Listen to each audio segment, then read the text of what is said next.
Good morning. This is Number the Stars. We read the first three chapters yesterday. So I'm going to continue with chapter 4 today, and that would be on page 27 if you have a book. And this is called It Will Be a Long Night. Alone in the apartment while Mama was out shopping with Kirsty, Anne Marie, and Ellen were sprawled on the living room floor playing with paper dolls. They had cut dolls from Mama's magazines, old ones she had saved from past years. The paper ladies had old-fashioned hairstyles and clothes, and the girls had given them names from Mama's very favorite book. Mama had told Anne Marie and Ellen the entire story of Gone with the Wind, and the girls thought it much more interesting and romantic than the King and Queen tales that Kirsty loved. Come, Melanie, Anne Marie said, walking across to the edge of the rug. Let's dress for the ball. All right, Scarlett, I'm coming, Ellen replied in a sophisticated voice. She was a talented performer, and she often played the leading roles in the school dramas um, that were of the imagination and always fun when Ellen played. The door opened and Kirsty stomped in, her face tear-stained and glowing. Mama followed her with an exasperated look and set a package down on the table. I won't, Kirsty sputtered. I won't ever, ever wear them. Now, if you chain me in prison and beat me with sticks. Anne Marie giggled and looked questioningly at her mother. Mrs. Johansson sighed. I brought Kirsty some new shoes, she explained. She's outgrown her old ones. Goodness, Kirsty, Ellen said. I wish my mother would get me some new shoes. I love new things, and it's so hard to find them in the stores. Not if you go to a fish store, Kirsty bellowed. But most mothers wouldn't make their daughters wear ugly fish shoes. Kirsten, Mama said soothingly, you know it wasn't a fish store, and we were lucky to find them at all. Kirsty sniffed. Show them, she commanded. Show Anne Marie and Ellen how ugly they are. Mama opened the package and took out a pair of little girl's shoes. She held them up and Kirsty looked away in disgust. You know there's no leather anymore, Mama explained, but they found a way to make shoes out of fish skin. I don't think these are too ugly. Anne Marie and Ellen looked at the fish skin shoes. Anne Marie took one in her hand and examined it. It was odd looking. The fish scales were visible, but it was a shoe, and her sister needed shoes. It's not so bad, Kirsty, she said, lying a little. Ellen turned the other one over in her hand. You know, she said, it's only the color that's ugly. Green, Kirsty wailed. I will never, ever wear green shoes. In our apartment, Ellen told her, my father has a jar of black ink. Would you like these shoes better if they were black? Kirsty frowned. Maybe I would, she said finally. Well then, Ellen told her, tonight, if your mama doesn't mind, I'll take the shoes home and ask my father to make them black for you with his ink. Mama laughed. I think that would be a fine improvement. What do you think, Kirsty? Kirsty pondered. Could he make them shiny? She asked. I want them shiny. Ellen nodded. I think he could. I think they'll be quite pretty, black and shiny. Kirsty nodded. All right then, she said, but you mustn't tell anyone that they're fish. I don't want anyone to know. She took her new shoes, holding them disdainfully, and put them on a chair. And then she looked with interest at the paper dolls. Can I play too? Kirsty asked. Can I have a doll? She squatted beside Anne Marie and Ellen on the floor. Sometimes, Anne Marie thought, Kirsty was such a pest, always butting in. But the apartment was small and there was no other place for Kirsty to play. And if they told her to go away, Mama would scold. Here, Anne Marie said, and handed her sister a cut-out little girl doll. We're playing Gone with the Wind. Melanie and Scarlett are going to a ball. You can be Bonnie. She's Scarlett's daughter. Kirsty danced her doll up and down happily. I'm going to the ball, she announced in a high pretend voice. Ellen giggled. A little girl wouldn't go to a ball. Let's make them go someplace else. Let's make them go to Tivoli. Tivoli! Anne Marie began to laugh. That's in Copenhagen. Gone with the Wind is in America. Tivoli, Tivoli, Tivoli, little Kirsty sang, twirling her doll in a circle. It doesn't matter because it's only a game anyway, Ellen pointed out. Tivoli can be over there by the chair. Come, Scarlett, she said, using her doll voice. We shall go to Tivoli and dance and watch the fireworks, and maybe there will be some handsome men there. Bring your silly daughter, Bonnie, and she can ride on the carousel. Anne Marie grinned and walked her and Scarlett toward the chair that Ellen had designated as Tivoli. She loved Tivoli Gardens in the heart of Copenhagen. Her parents had taken her there often when she was a little girl. She remembered the music and the brightly colored lights and the carousel and the ice cream and especially the magnificent fireworks in the evening, the huge sky-colored splashes and bursts of light in the evening sky. I remember the fireworks best of all, she commented to Ellen. Me too, Kirsty said. I remember the fireworks. Silly, Anne Marie scoffed. You never saw fireworks. Tivoli Gardens was closed now. The German occupation forces had burned part of it, perhaps as a way of punishing the fun-loving Danes for their light-hearted pleasures. Kirsty drew herself up, her small shoulders stiff. I did too, she said belligerently. It was my birthday. I woke up in the night and I could hear the booms and there were lights in the sky. Mama said it was fireworks for my birthday. Then Anne Marie remembered Kirsty's birthday was late in August, and that night, only a month before, she too had been awakened and frightened by the sound of explosions.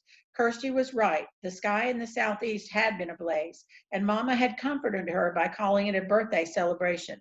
Imagine such fireworks for a little girl 5 years old, Mama had said, sitting on her bed, holding the dark curtain aside to look through the window at the lighted sky. The next evening's newspapers had told the sad truth. The Danes had destroyed their own naval fleet, blowing up the vessels one by one as the Germans approached to take over the ships for their own use. This really happened, y'all. How sad the king must be, Anne Marie had heard Mama say to Papa when they read the news. How proud, Papa had replied. It had made Anne Marie feel sad and proud too, to picture the tall, aging king, perhaps with tears in his blue eyes, as he looked at the remains of the small navy which now lay submerged and broken in the harbor. I don't want to play anymore, Ellen, she said suddenly, and put her paper dolls on the table. I have to go home anyway, Ellen said. I have to help Mama with the house cleaning. Thursday is our new year. Did you know that? Why is it yours? Asked Kirsty. Isn't it our new year too? No, it's the Jewish New Year. That's just for us. But if you want, Kirsty, you can come that night and watch Mama light the candles. Anne Marie and Kirsty had often been invited to watch Mrs. Rosen light the Sabbath candles on Friday evenings. She covered her head with a cloth and said a special prayer in Hebrew as she did so. Anne Marie always stood very quietly, awed to watch. Even Kirsty, usually such a chatterbox, was always still at that time. They didn't understand the words or the meaning, but they could feel what a special time it was for the Rosens. Yes, Kirsty agreed happily. I'll come and watch your Mama light the candles. I'll wear my new black shoes. But this time was to be different.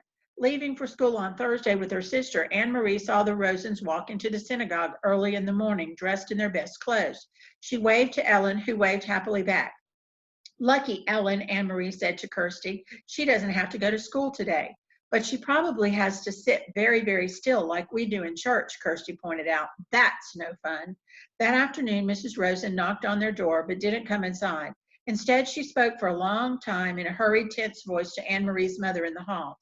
When Mama returned, her face was worried, but her voice was cheerful. Girls, she said, we have a nice surprise. Tonight, Ellen will be coming to stay overnight and to be our guest for a few days. It isn't often that we have a visitor. Kirsty clapped her hands in delight. But Mama, Anne Marie said in dismay, it's their new year. They were going to have a celebration at home. Ellen told me that her mother managed to get a chicken someplace and that she was going to roast it. Their first roast chicken in a year or more. Their plans have changed, Mama said briskly. Mr. and Mrs. Rosen have been called away to visit some relatives, so Ellen will stay with us. Now let's get busy and put clean sheets on your bed, Kirsty. You may sleep with Mama and Papa tonight, and we'll let the big girls giggle together by themselves. Kirsty pouted, and it was clear that she was about to argue. Mama will tell you a special story tonight, her mother said, one just for you. About a king? Kirsty asked dubiously. About a king, if you wish, Mama replied. All right, then, but there must be a queen, too, Kirsty said. Though Mrs. Rosen had sent her chicken to the Johansons and Mama made a lovely dinner large enough for second helpings all around, it was not an evening of laughter and talk. Ellen was silent at dinner. She looked frightened.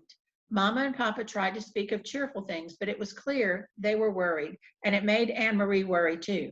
Only Kirsty was unaware of the quiet tension in the room, swinging her feet in their newly blackened and shiny shoes. She chattered and giggled during dinner. Early bedtime tonight, little one, Mama announced after the dishes were washed. We need extra time for the long story I promised about the king and queen. She disappeared with Kirsty into the bedroom. What's happening? Anne Marie asked when she and Ellen were alone with Papa in the living room. Something is wrong. What is it? Papa's face was troubled.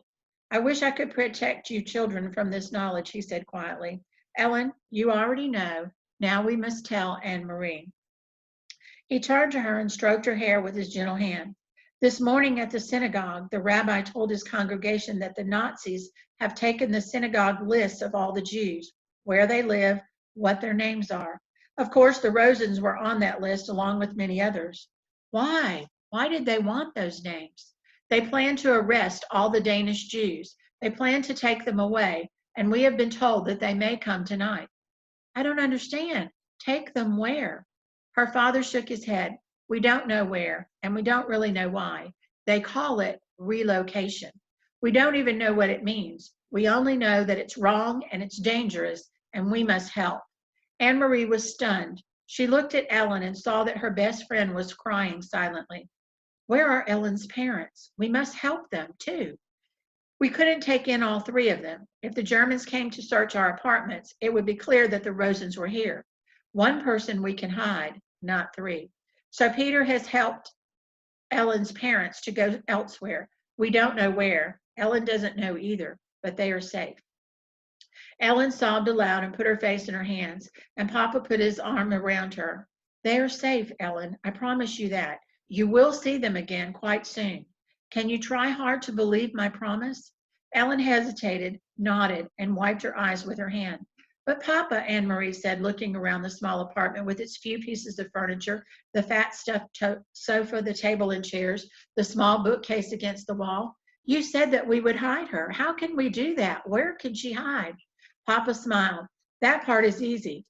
It will be as your mama said. You two will sleep together in your bed, and you may giggle and talk and tell some secrets to each other.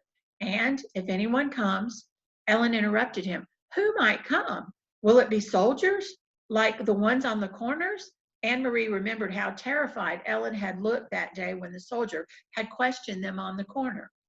I really don't think anyone will, but it never hurts to be prepared.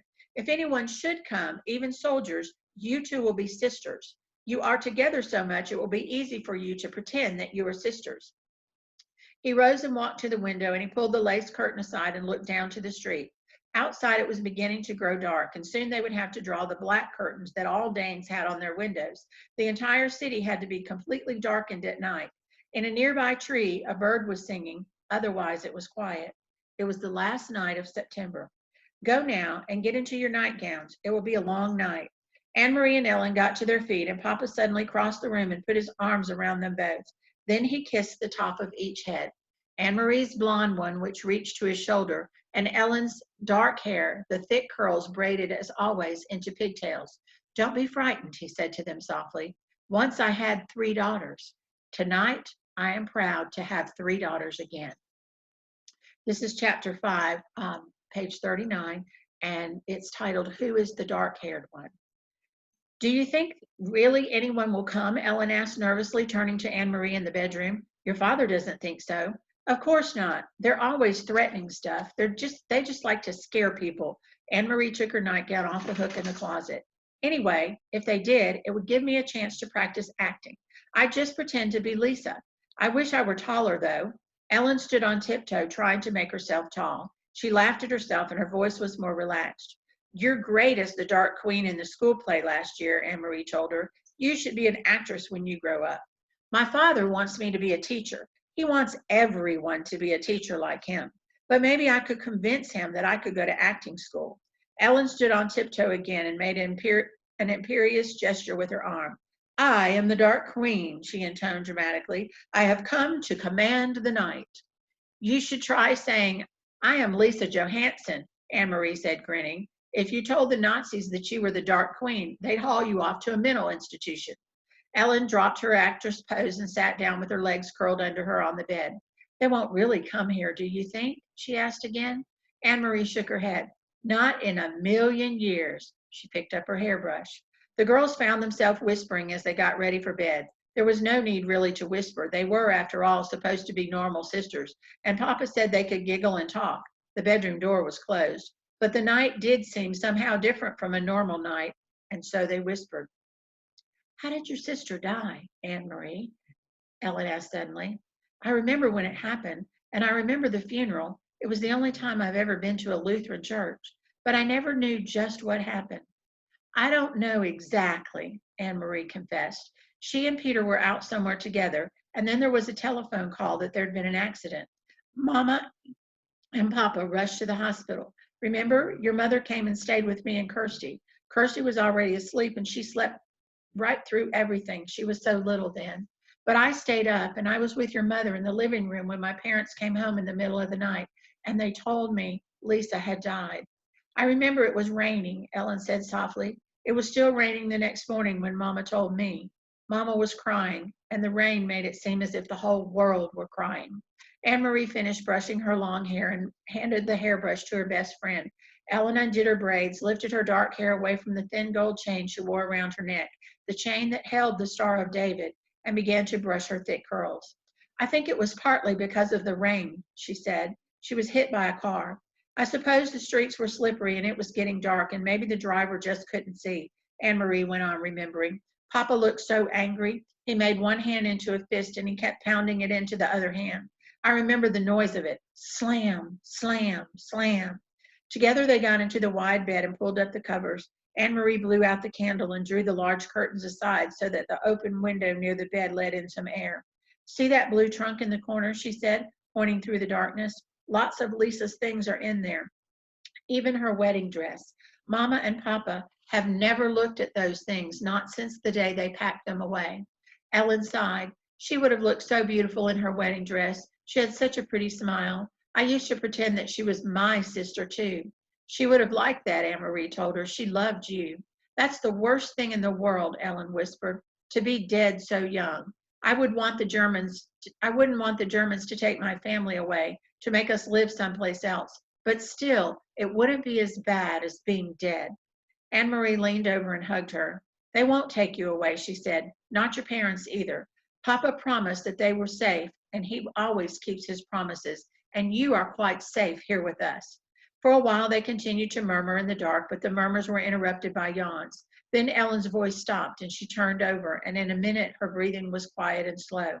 Anne Marie stared at the window where the sky was outlined and a tree branch moved slightly in the breeze. Everything seemed very familiar, very comforting. Dangers were no more than odd imaginings like ghost stories that children made up to frighten one another, things that couldn't possibly happen. Anne Marie felt completely safe here in her own home with her parents in the next room and her best friend asleep beside her. She yawned contentedly and closed her eyes. It was hours later, but still dark, when she was awakened abruptly by the pounding on the apartment door.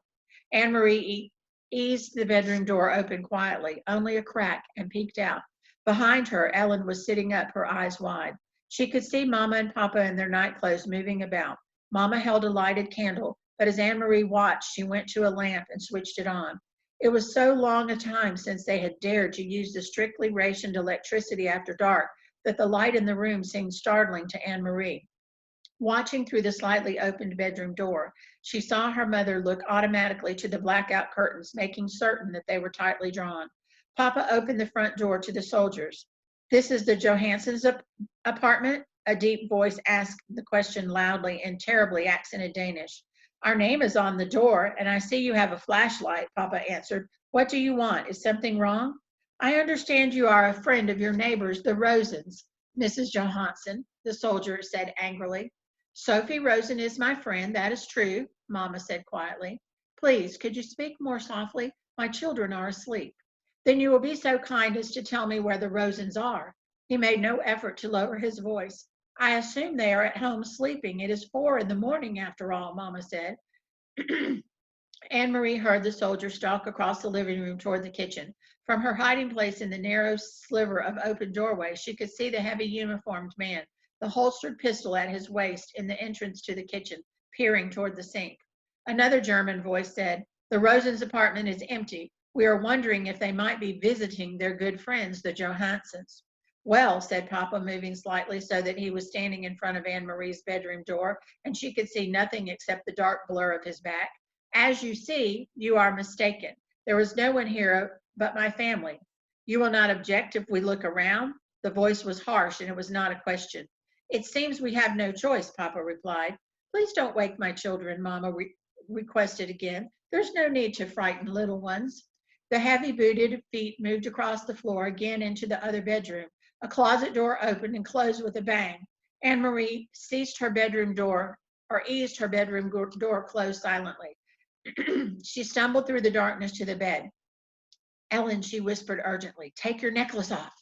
Ellen's hands flew to her neck, and desperately she began trying to unhook the tiny clasp. Outside the bedroom door, the harsh voices and heavy footsteps continued. I can't get it open, Ellen said frantically. I never take it off. I can't even remember how to open it. Anne-Marie heard a voice just outside the door. What is here? Shh, her mother replied. My daughter's bedroom. They're sound asleep. Hold still, Anne-Marie commanded. This will hurt. She grabbed the little gold chain and yanked with all her strength and broke it. As the door opened and the light flooded into the bedroom, she crumpled it in her hand and closed her fingers tightly. Terrified, both girls looked up at the 3 Nazi officers who entered the room. One of the men aimed a flashlight around the bedroom. He went to the closet and looked inside, and then with a sweep of his gloved hand, he pushed it to the floor, several coats and a bathrobe that hung from pegs on the wall. There was nothing else in the room except a chest of drawers, the blue decorated trunk in the corner, and a heap of Kirsty's doll piled in a small rocking chair. The flashlight beam touched each thing in turn. Angrily, the officer turned toward the bed. Get up, he ordered. Come out here. Trembling, the 2 girls rose from the bed and followed him, brushing past the 2 remaining officers in the doorway to the living room. Anne-Marie looked around. These uniformed men were different from the ones on the street corners. The street soldiers were often young, sometimes ill at ease, and Anne-Marie remembered how the giraffe had, for a moment, let his harsh pose slip and had smiled at Kirsty. Excuse me.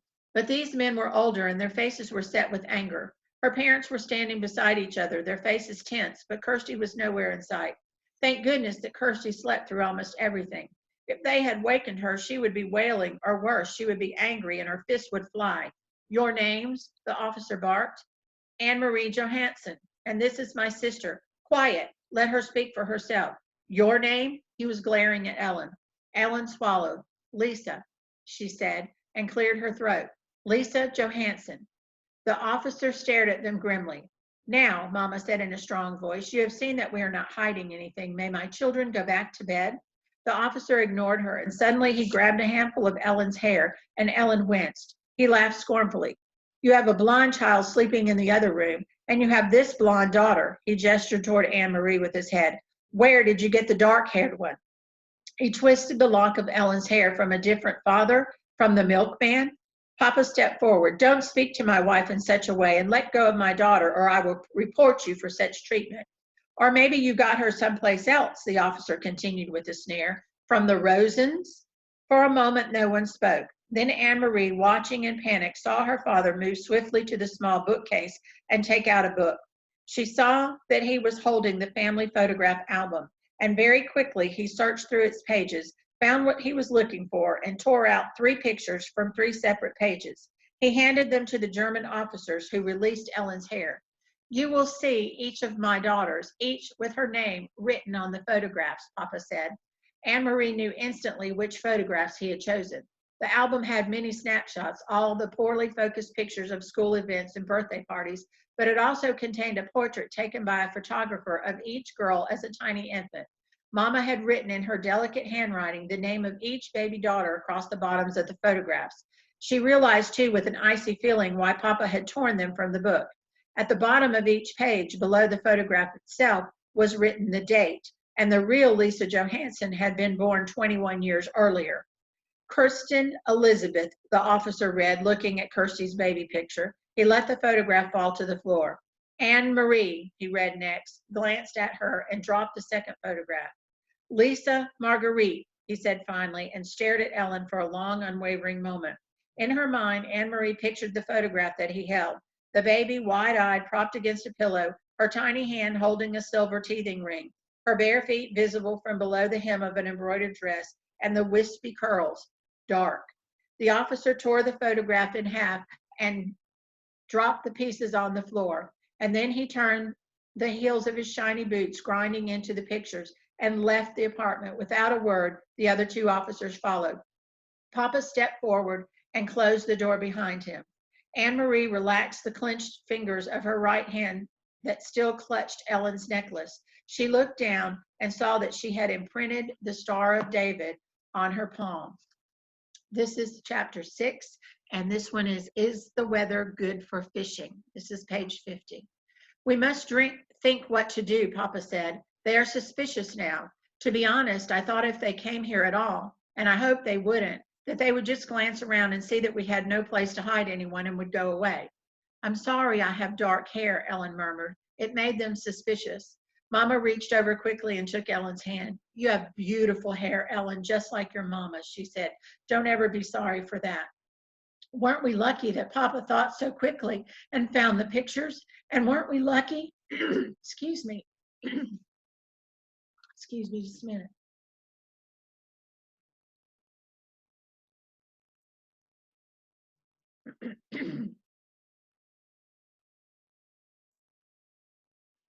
And weren't we lucky that Lisa had dark hair when she was a baby? It turned blonde later on when she was 2 or so. In between, Papa added, she was bald for a while. Ellen and Anne Marie both smiled tentatively. For a moment, their fear was eased. Tonight was the first time Anne Marie realized suddenly that Mama and Papa had spoken of Liesel, the first time in 3 years. Outside, the sky was beginning to lighten, and Miss Johansson went to the kitchen and began to make tea. I've never been up so early before, Anne Marie said. Ellen and I will probably fall asleep in school today. Papa rubbed his chin for a moment, thinking. I think we must not take the risk of sending you to school today, he said. It is possible they will look for Jewish children in the schools. Not go to school? Ellen asked in amazement. My parents have always told me that education is the most important thing. Whatever happens, I must get an education. This will only be a vacation, Ellen. For now, your safety is the most important thing. I'm sure your parents would agree. Ange? Papa called Mama in the kitchen, and she came into the doorway with a teacup in her hand and a questioning look on her face. Yes, we must take the girls to Enrich's. You remember what Peter told us. I think today is the day to go to your brothers. Mrs. Johansson nodded. I think you are right, but I will take them. You must stay here. Stay here and let you go alone? Of course not. I wouldn't send you on a dangerous trip alone. Mama put a hand on Papa's arm. If only I go with the girls, it will be safer. They are unlikely to suspect a woman and her children.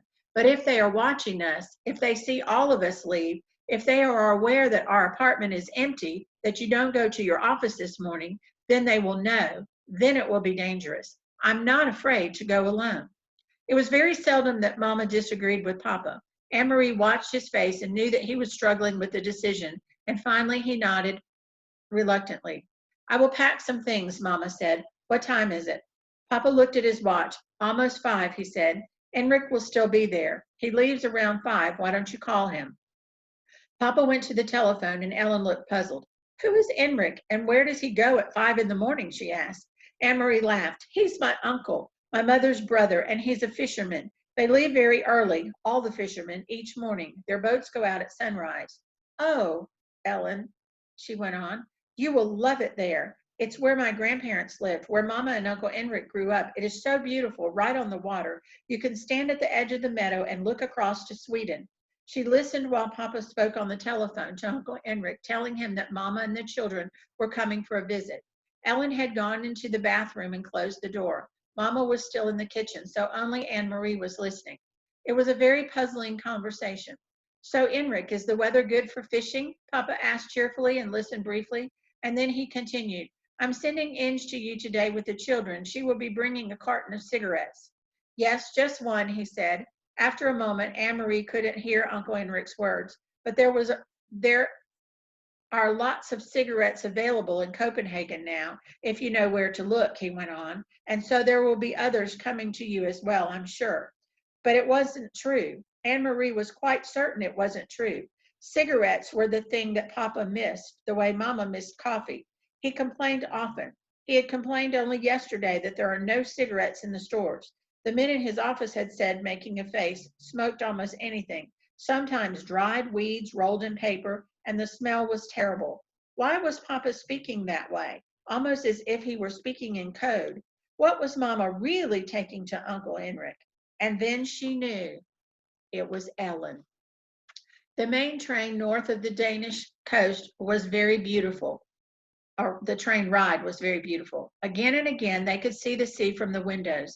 Anne Marie had made this trip often to visit her grandparents when they were alive and later after they were gone to see the cheerful, sun-tanned, unmarried uncle whom she loved. But the trip was new to Ellen, who sat with her face pressed to the window, watching the lovely homes along the seaside, the small farms and villages. Look, Anne Marie exclaimed and pointed to the opposite side. It's Clampenborg and the deer park. Oh, I wish we could stop there just for a little while. Mama shook her head. Not today, she said. The train did stop at the small Clampenborg station, but none of the few passengers got off. Have you ever been there, Ellen? Mama asked, but Ellen said no. Well, someday we will go. Someday you will walk through the park and you will see hundreds of deer, tame and free. Kirsty wiggled to her knees and peered through the window. I don't see any deer, she complained. They are there, I'm sure, Mama told her. They're hiding in the trees. The train started again and the door at the end of their car opened and 2 German soldiers appeared. Anne Marie tensed. Not here, not on the train too. They were everywhere. Together, the soldiers strolled through the car, glancing at the passengers, stopping here and there to ask a question. One of them had something stuck in his teeth, and he probed with his tongue and distorted his own face. Anne Marie watched with a kind of frightened fascination as the pair approached. One of the soldiers looked down with a bored expression on his face. Where are you going? He asked. Gillehee, Mama replied calmly. My brother lives there. We're going to visit him. The soldier turned away and Anne Marie relaxed. And then without warning, he turned back. Are you visiting your brother for the new year? He asked suddenly. Mama stared at him with a puzzled look. New year, she asked. It's only October. And guess what? Kirsty exclaimed suddenly in a loud voice, looking at the soldier. Anne Marie's heart sank and she looked at her mother. Mama's eyes were frightened. Shh, Kirsty, she said, don't chatter so. But Kirsty paid no attention to Mama as usual. She looked cheerfully at the soldier, and Anne Marie knew what she was about to say. This is our friend Ellen, and it's her new year. But she didn't. Instead, Kirsty pointed to her feet. I'm going to visit my Uncle Enric, she chirped, and I'm wearing my brand new shiny black shoes. The soldier chuckled and moved on. Anne Marie gazed through the window again. The trees, the Baltic Sea, and the cloudy October sky passed in a blur as they continued north along the coast. Smell the air, Mama said when they stepped off the train and made their way to the narrow street. Isn't it lovely and fresh? It always brings back memories for me. The air was breezy and cool and carried the sharp, not unpleasant smell of salt and fish. High against the pale clouds, seagulls soared and cried out as if they were mourning. Mama looked at her watch. I wonder if Enric will be back yet, but it doesn't matter. The house is always unlocked. Come on, girls, we'll walk. It isn't far, just a little under 2 miles, and it's a nice day. We'll take the path through the woods instead of the road. It's a little longer, but it's so pretty. Didn't you love the castle when we went through Elsing, Ellen? Kirsty asked. She had been talking about Kronborg Castle ever since she had seen it, sprawling, massive, and anxious, beside the sea from the train. I wish I could have stopped to visit the castle. Kings live there, and queens. Anne Marie sighed in exasperation with her little sister. They do not, she said. They did in the old days, but there aren't any kings now. Denmark only has 1 king anyway, and he lives in Copenhagen. But Kirsty had pranced away, skipping along the sidewalk. Kings and queens, she sang happily. Kings and queens. Mama shrugged and smiled. Let her dream, Anne Marie. I did the same when I was her age. She turned, leading the way along the tiny twisting street, heading toward the outskirts of the village. Things have hardly changed here since I was a girl, she said. My Aunt Git lived here in that house, she pointed, and she's been dead for years. But the house is the same. She always had wonderful flowers in her garden. She peered over the lone stone wall and looked at the few flowering bushes as they passed the house. Maybe they still do, but it's the wrong time of year. There are just these few chrysanthemums left. And see over there, she pointed again. My best friend, her name was Helena, lived in that house, and sometimes I used to spend the night with her, but more often she came to my house on the weekends. It was more fun to be in the country. My brother Enric always teased us, though, she continued with a chuckle. He told us ghost stories and scared us half to death. The sidewalk ended, and Mama turned to the dirt path bordered by the trees. When I walked each morning into town for school, she said, my dog followed me this far, and at the end of the path, he turned and went back home. I guess he was a country dog and he didn't like the town. And do you know what? She went on smiling. I had named him Trofast, Faithful. And it was just that right name for him because what a faithful dog he was. Every afternoon, he was always right here waiting for me to return.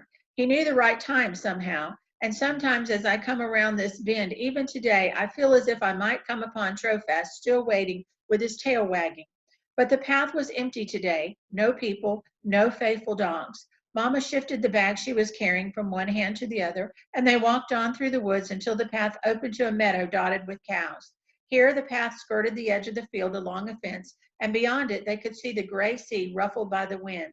The breeze moved the high grass. At the end of the pasture, they entered the woods again, and Anne-Marie knew that they would soon be there. Uncle Enrich's house was in the clearing beyond these woods. Do you mind if I run ahead? She asked suddenly. I want to be the first to see the house. Go on, Mama told her. Run ahead and tell the house we've come home. And then she put an arm around Ellen's shoulders and nodded. Say that we've brought a friend. And that's the end of chapter 6. We'll start reading chapter 7 tomorrow. Have a good day.